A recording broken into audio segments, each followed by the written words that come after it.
Amada irmã, amada igreja, bom dia.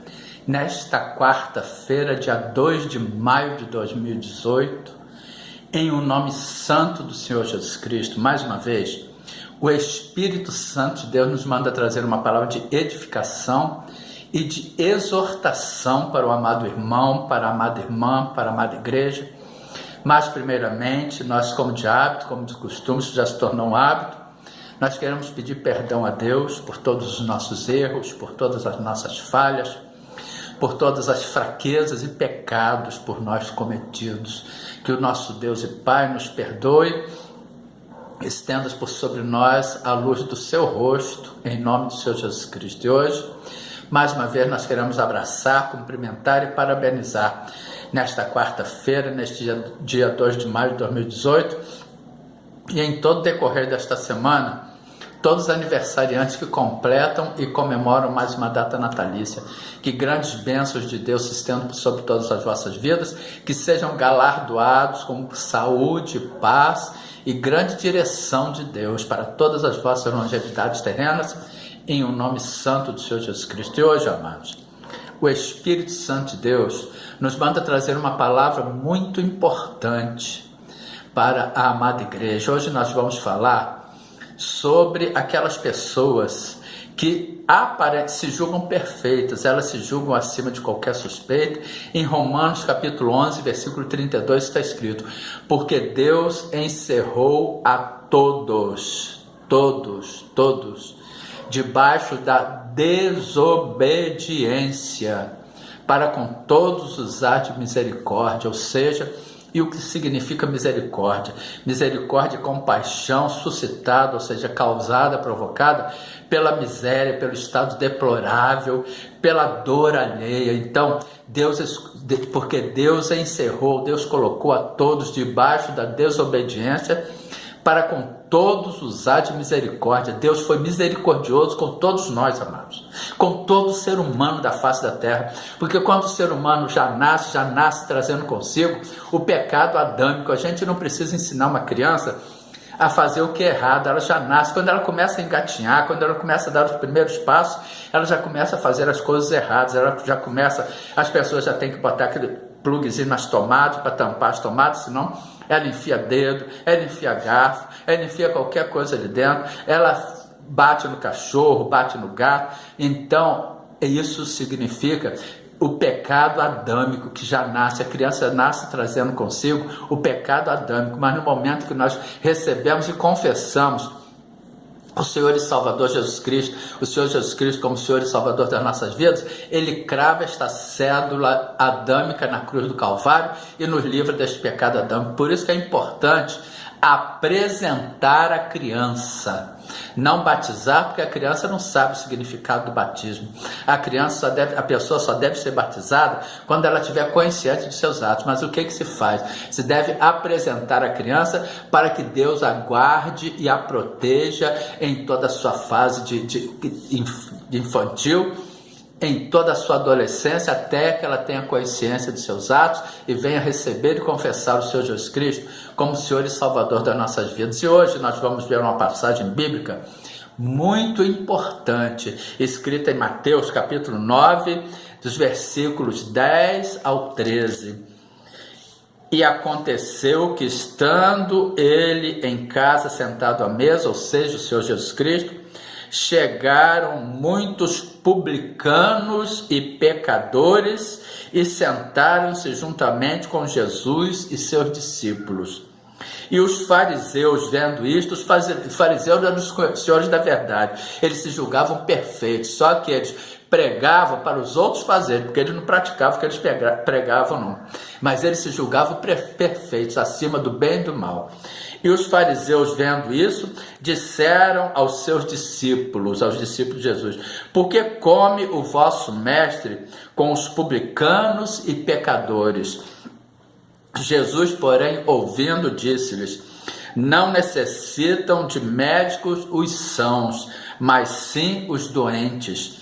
Ide, porém, e aprendei o que significa misericórdia quero, ou seja, compaixão, suscitada, causada, provocada pela miséria, pelo estado deplorável, pela dor alheia. Misericórdia quero. Jesus quer misericórdia e não sacrifício, conforme está escrito em 1 Samuel capítulo 15, versículos 22.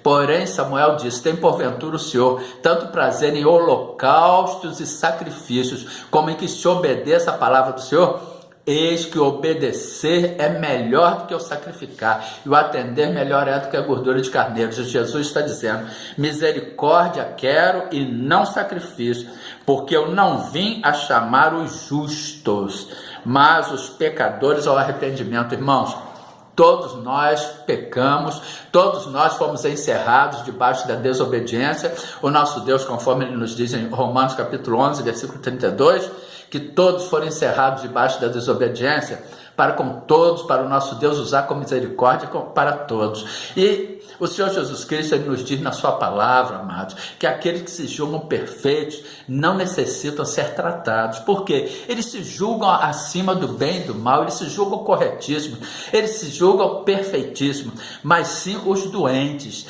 e que ele veio para os doentes, e os doentes são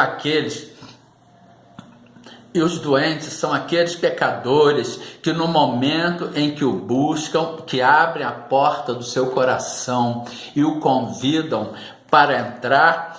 Apocalipse capítulo 3, versículo 20, eis que estou à porta e bato, se alguém ouvir a minha voz e abrir a porta, entrarei em sua casa e com ele cearei e ele comigo. Aí Jesus entra, faz uma festa, faz uma transformação, faz uma mudança na vida da pessoa. A pessoa só tem que abrir a porta, a pessoa só tem que obedecer, que é melhor do que sacrificar.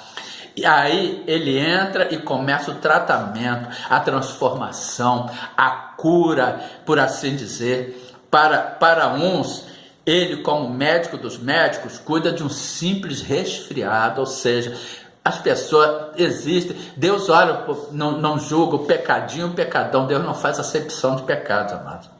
Para Deus é tudo desobediência à sua palavra, mas o homem colhe as consequências dos seus atos, conforme está escrito em Gálatas capítulo 6, versículo 7, não erreis, Deus não se deixe escarnecer, porque tudo que o homem semear, isso também se fará, ou seja, tudo que o homem plantar, ele vai colher. Então, apesar de Deus não julgar a dimensão dos pecados, há as consequências para os pecados praticados.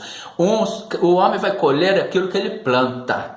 Para uns, ele age como médico dos médicos, ele cuida de um simples resfriado, que são aquelas pessoas que poderia ser traduzido no mundo secular como um pecadinho tido como banal, mentirinhas, omissões, por exemplo. Mentira e omissão, por exemplo, são simples, vamos comparar como simples resfriado. Aí Jesus vai dar o remédio, vai dar o antídoto para curar aquilo.